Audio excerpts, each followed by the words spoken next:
So here's my question. I read this police report. Why are you hitting on your mom? Um, Your Honor, it was honestly she assaulted my dad, and I kind of act. She looked Judge Boyd in the eye and claimed she beat her mother out of fear and protection. Facing up to 10 years for a third-degree felony, this defendant tried to rewrite history to save her own skin, painting herself as a victim. Watch closely for the moment the police report exposes her lies and the shocking discovery about her background that forces a judge to ban her from the healthcare industry. Are you Patricia Adams? Yes, ma'am. Did you understand you're charged with assault, family, household, or member with a previous assault conviction? That's a third-degree felony. Range of punishment is anywhere from 2 to 10 years in prison and up to a $10,000 fine.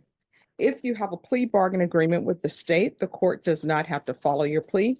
If for any reason the court does not follow your plea and gives you more than you bargained for, the fact that you entered a plea will not be used against you, and you will be allowed to withdraw your plea. Did you understand?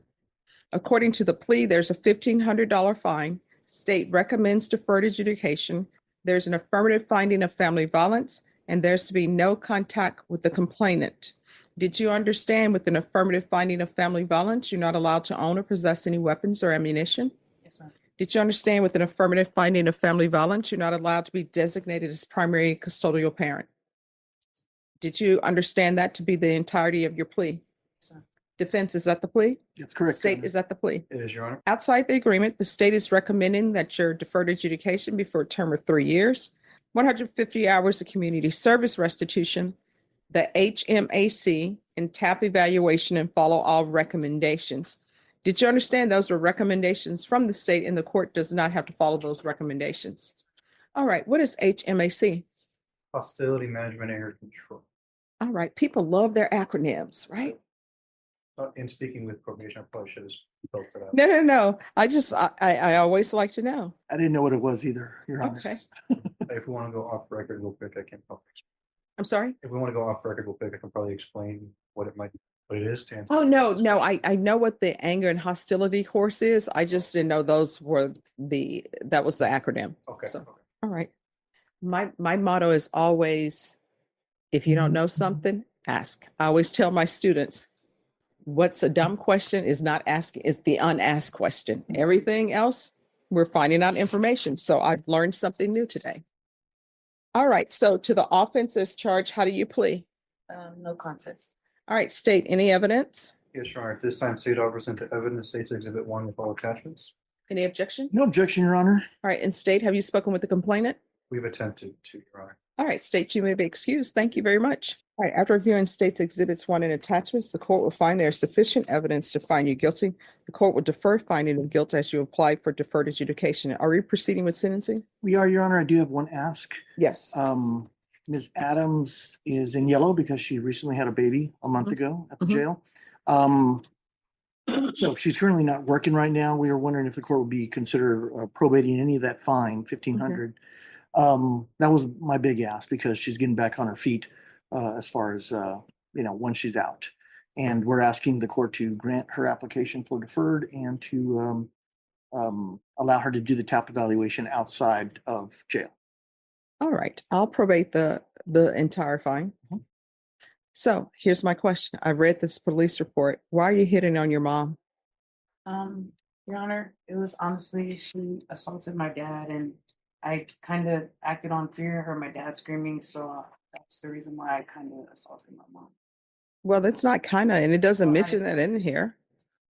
And what, your father, is that Mr. Adams? Yes. All right, that's not what he says in this police report. Well, that's what happened in the true situation. Listen to that. She claims she hit her mother out of fear to protect her father. She is looking the judge in the eye and twisting the narrative. She thinks if she plays the scared daughter card, the court will ignore the violence. Are you living with them? At the time I was staying with them because my dad had lost his Social Security, and my mom was the only one that had Social Security, and I was trying to be my dad's provider. So that was that situation, and money became a argument in that. No, that's not what she's saying. She's saying you wanted to lay in bed with her, and she said no. Your Honor, I had my own air mattress. I didn't have to lay with my mom. So, I mean, do you want a jury trial? Because it's sounding like counsel, she's saying none of this is true because in the report, it says that your mother had a swollen, busted, and bloody lip, that the officer immediately noticed it. She declined medical attention, and she stated that you had been staying at the motel with them. Victim states that you and her do not get along. It says that you went to lay in the same bed as the victim, and the victim told you to get up and move, and that caused an argument. Here comes the truth. Judge Boyd pulls a police report, and the defendant's story falls apart. It wasn't self-defense. It was a tantrum over a bed.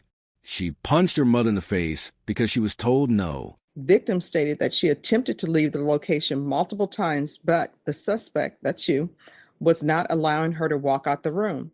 Suspect pushed victim multiple times away from the door, then punched her in the face one time with a closed fist.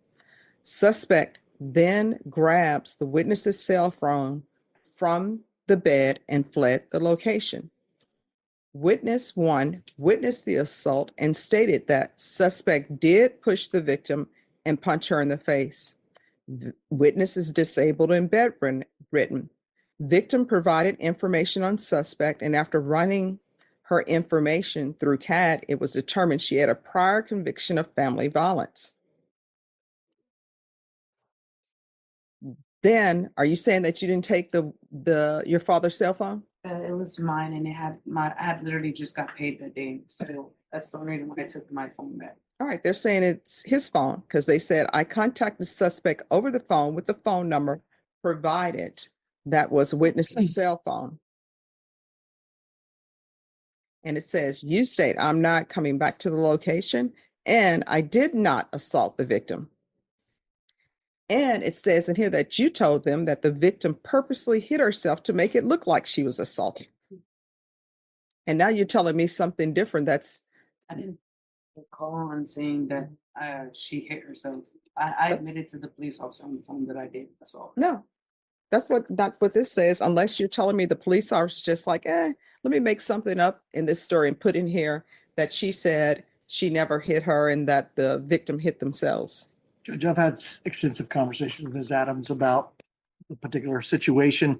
And while there's some dispute about the factual situation, overall, what it boils down to, and Ms. Adams agrees, is that she did hit her mother. That did occur. Circumstances around it are a little fluid, but overall, she does want the court to proceed with deferred adjudication. And she believes she can be quite successful on deferred. How old is your mother? She was born in 75. All right, how old are you? 25. You shouldn't be hitting on your parents. You shouldn't be hitting on anyone. And honestly, because you have a previous conviction for assault, I don't even know why you should be trusted around children, honestly, because it appears that you have a temper. And that hasn't been sufficiently addressed because you're here for another assault. And it's another family assault. State, you wanted to add something because you came up? I did want to add that we're just requesting that the evaluation is recommended by the state be actually done in custody. Okay. All right. Is there anything else? Judge, we would just ask to have the evaluation done out of custody. When's the last time you had employment? During my around this time, the incident. Doing what? My father's providing bill. It was for women. This is the most terrifying part. This woman who beats her mother over a mattress admits she worked in home health care. She was paid to be alone with vulnerable people. Judge Boyd realizes immediately this cannot continue. All right, I can tell you right now, I don't allow people to be home health care providers for family members. Well, I was looking for employment at fast food, honestly. Well, no. We start with what were you doing? And you said you were doing home health care providing work for your father. I don't allow this in this court.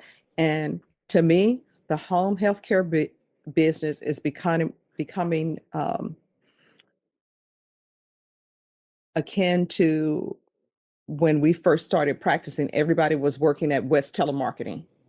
Now, home health care provider is West Telemarketing for felons.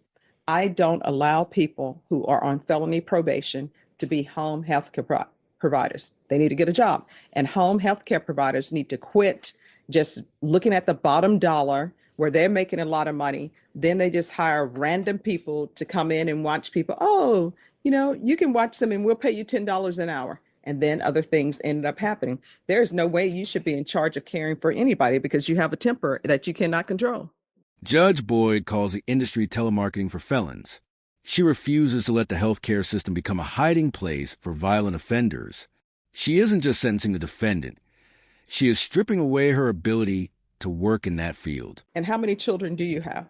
Three living children. I'm sorry? 3 living children. All right. And what are their ages? I have a 4-year-old, a 2-year, well, a 1-year-old, and then a 1-month-old.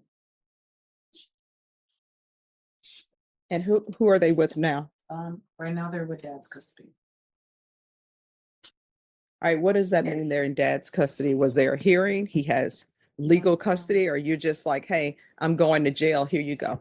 Well, he's on the birth certificate and I'm incarcerated. So they stay with him and his mom due to my living situation with my mom. All right. So that tells me that the grandmother's taking care of these children. I don't know why people continue to have children and then they want somebody else to take care of them. But I guarantee you, when these children graduate, when these children ended up being famous for whatever they've done, the parents who did not really care for them, they're going to be telling everybody on the planet, that's my baby. And you know what? Those children should say, no, I'm not. You didn't raise me. So in this court, you're not going to be allowed to be a home health care provider. All right, this is what the court is going to do. There's a $1,500 fine. That would be probated. 4 years deferred adjudication. Affirmative finding of family violence. There's to be no contact with Norma Casillas, Cassallas, and Tory, Tory Adams. There's to be no unsupervised contact with minors. Proof of employment within 45 days of release. There's to be no employment as a home health care provider or with minors. And there's to be no employment in the healthcare field at all. So these schools where people go to and they're there for 3 months and they learn how to take blood, not allowed. You understand? There's going to be 150 hours of community service restitution. I'm going to order parenting classes. Once that's complete, 50 hours will be deemed satisfied. How far did you go in school? I got my GD. All right. What are you planning on doing with the rest of your life? Honestly, working and taking care of my kids. All right. I'm going to order, if she completes trade school, 100 hours will be deducted. I'm not requiring you to get a trade school certification, but if you do, 100 hours will be deducted. Otherwise, you're going to be picking up trash off the side of the road in the heat of San Antonio. HMAC, the Batter's Intervention Program, TAP evaluation in custody, follow recs, field visits 1 time per month until further notice. Regular reporting by Zoom or in person, and regular random UAs. Probation, is there anything else? Judge, I just wanted the hostility management aggression control course. It is a form of the VIPP course. Mm-hmm. Both of them do have a good amount for. Which do you think would be most appropriate for her? The hostility management aggression control. All right, so then I will not order the BIPP. Probation, is there anything else? No. Is there anything else you need from the court in order to be successful? No. All right, we can go off the record. Here's the thing. Beating up your parent Never a good thing. If you feel as though your parent has not been the best of parents to you, you're an adult. That means that, you know what, mom, dad, you were not a parent to me. So I'm no longer going to have any contact with you. But to fight with your parent, that's a no-no. Think about it. What if one of your children were to start beating you up? It's not a good thing. You need to watch the movie called Imitation of Life. It's not so much about her being physically abusive to her mom, but she was emotionally abusive to her mom. Then when her mom dies, guess what? She is running down the street, crying, telling everybody who will listen, that's her mom. We only have our parents for a small window on this planet. And trust me, if your parents are here till they're 100, it's still never enough time. So you're going to have to change your ways. You understand? All right, good luck to you. The defendant received deferred adjudication, but with a life-changing condition. She is banned from working in home health care, banned from working with children, and must complete parenting classes. This was a victory for common sense. Judge Boyd recognized that you cannot have a violent temper and care for the vulnerable. She prioritized public safety over the defendant's paycheck. The judge effectively fired this woman from her career to protect the public. Do you think the judge was too harsh, destroying her livelihood, or did she get exactly what she deserved? Let me know in the comments.